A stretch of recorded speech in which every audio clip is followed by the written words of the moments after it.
Yes, Dol. Mag-react tayo sa isang reaction video rin na ginawa ni Tito Mars sa nag-viral na video ngayon nitong si Diwata dahil tinaboy di umano yung kanyang customer or fan na lumapit sa kanya at magpa-picture. So, panoorin natin yung reaction ni Tito Mars and sumabat na lang din tayo.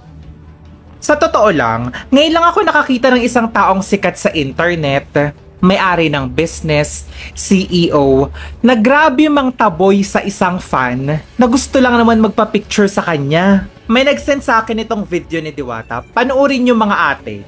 Ayan, nagpapapicture sa kanya yung mga tao. Panoorin yung mga ate, pati na rin mga kuya. Grabe naman to. Tatlo kayo. Oh, ayan o, picture. Dinadayo kasi talaga siya no? Para makapagpa-picture. Brief context lang sa mga di pa nakakakilala kay Diwata. Siya yung trending na trending at viral na viral ngayon sa social media dyan sa may Pasay City dahil sa kanyang Pares Overload. Napakaraming taong pumipila and 24 hours open yung kanyang parisan and marami na siya mga recipe nilabas rin. And talagang dinudumog siya, mga vloggers and influencer nandoon sa kaya dumumog sa kanya dahil marami talaga yung nagbigay ng attention sa kanya. So patuloy natin. Makumain doon sa parisan. Ayun si ate picture.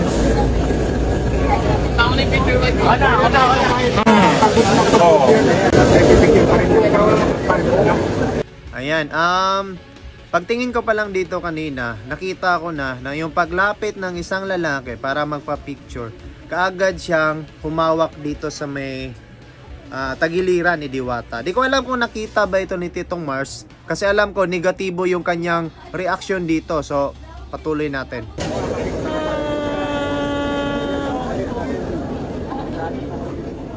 Umatras si Diwata.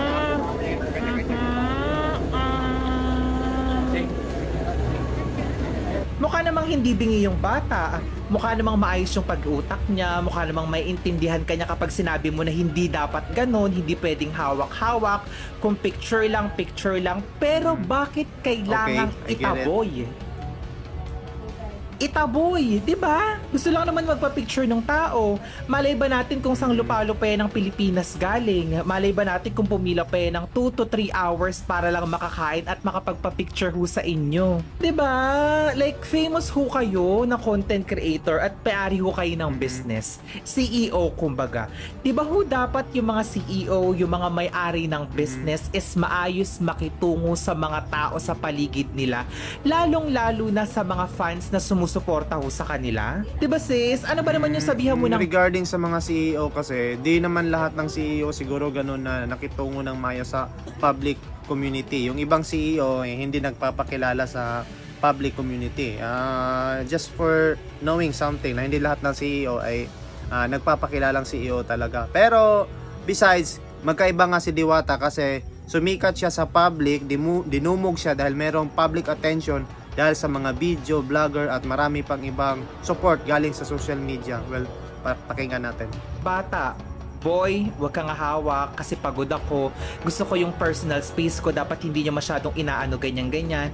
Pero yung bigla mo nilang igagano na parang pinahiya mo na yung bata sa camera, in-upload pa sa social media, parang hindi naman tama. Ang sabi dun sa video, pagod daw kasi si Miss Diwata, kaya niya nagawa yun.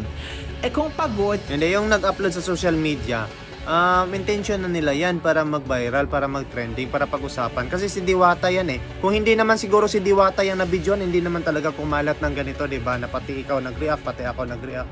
At ang dami ng sumausaw. Well, iba lang dahil Diwata yung gumawa at yung nag-video, gusto lang ding, siyempre, mag-viral at baka kumita. Di sana, nagpahinga na lang kayo. Di sana mas inuna nyo na lang ho yung sarili ninyo kaysa sa mga taong nagpapapicture. Maintindihan naman ho kayo ng mga taong yan, 100% sigurado ako Yung sasabihin nyo na mga pagod ako ngayon, hindi tayo pwede mag-picture muna, next time na lang, di ba? You cannot, you cannot tell na magpahinga ka na lang, unahin mo na lang sarili mo. Kasi siya yung may-ari ng negosyo niya, 24 hours open yung negosyo niya. Kahit gustuhin man niya magpahinga, there's a time na gustong-gusto na niya magpahinga pero hindi ka pa pwedeng magpahinga. Siguro kung hindi ka negosyante nga, na katulad ng nature ni Diwata yung negosyo mo, hindi mo siya maintindihan. Pero kung kapareha kayo ng nature, may mga times talagang pagod ka na, gusto mo nang magpahinga, pero kailangan mo pa rin nandyan kasi may kailangan ka pang tapusin. Parang hindi ako agree doon sa sinabi mo. Hindi eh. Pumayag ho kayong magpa-picture kahit ho pagod na kayo. So malamang sa malamang ho, yung mga tao ho na yan, hindi naman ho nila may isip na pagod kayo. It's the great thing, di ba? Na kahit napagod na siya, pumayag pa rin siyang nagpa-picture. Well, tama ka sa punto mo na pwede namang sabihan na move a little space, wag yung hawak-hawak dito. Pero unang-una, attitude na yan di Diwata eh. Pinalala lang dahil in-upload sa social media. Walang mali na pagsabihan mo yung tao ng ganon kasi hindi naman talaga nag-behave ng maayos yung bata. Kararating pa lang, feeling close, tapos humawak sa ganito. Narinig ko yung sinabi ni Diwata na kung gumawa ka ng something na nagpakita ka na wala kang respeto, huwag kang mag-expect na respetuhin ka rin. Well, dahil nga negatibo rin yung nakita mo sa ginawa niya, kaya negatibo rin yung feedback mo ngayon. Well, Hindi naman ho nila nararamdaman yung pagod ninyo unless sabihin nyo ho. Kaya hindi ko rin masisisi yung mga tao kung bakit minsan sobra na yung pagpupumilit nilang magpa-picture kay Diwata. ay, hindi pwede yan.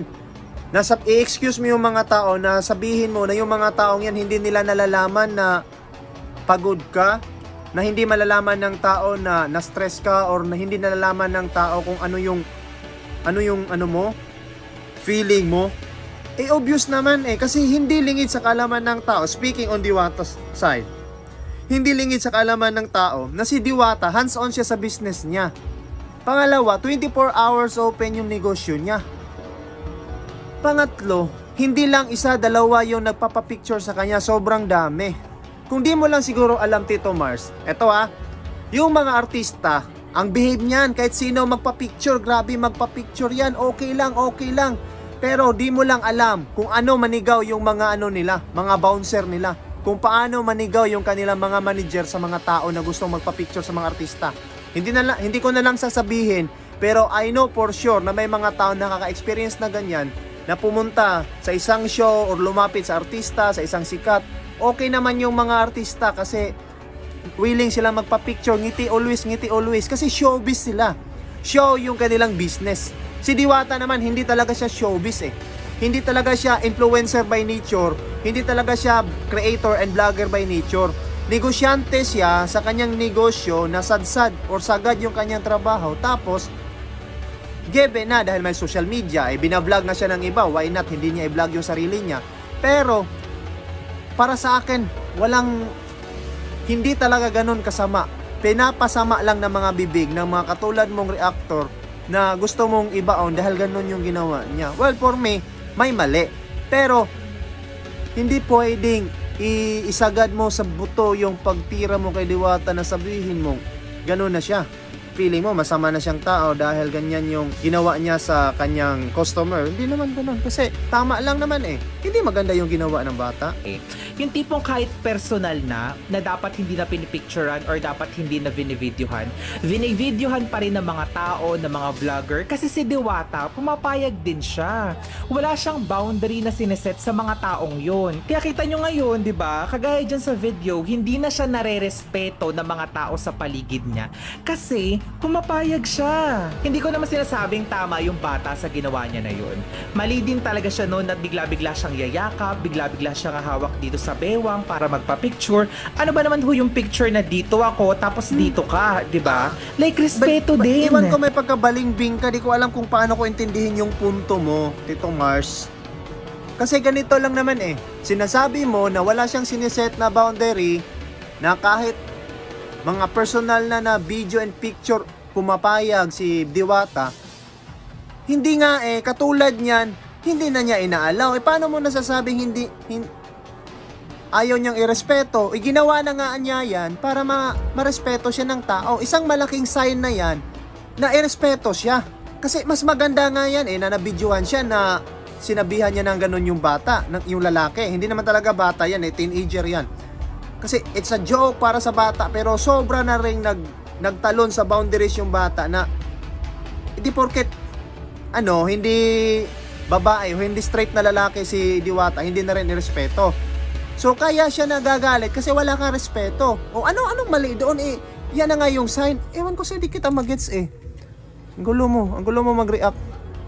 Hindi ko din masisisi yung mga tao kung bakit siya ginaganyan eh. Kasi unang-una, pumayag siya. Normal lang pumayag siya kasi ikaw na nga may sabi na yung mga CEO, mga nasa social media, nakikipagsalamuha dapat sa tao kasi nasa social media ka tapos yung business mo, pinasok mo sa social media. Eh syempre, yung negosyo mo, yung customer mo tao, eh bakit mo tatanggihan yung tao magpa-picture sa'yo? Anong mali na kapag magpa-picture sa'yo tapos may ganyan-ganyan ng touching, may ganyan-ganyan ng chancing, magagalit ka? Anong mali sa kanya? Bakit para minamasama mo si Diwata sa yung intro, sa yung iba mga sinasabi, tapos parang balimbing ka? Hindi ko alam, hindi ko magets. Kung hindi naman ho siya pumayag na ganyan-ganyan at nag-set ho siya ng boundary, ng limitasyon, Yon nga eh, yun na yung limitasyon. Yung bidyong yon na naipakita sa taong bayan or na-videoan siya na ginawa niya yon na yung sineset niyang limitasyon. Huwag na natin guluhin pa, walang masama sa ginawa ni Diwata.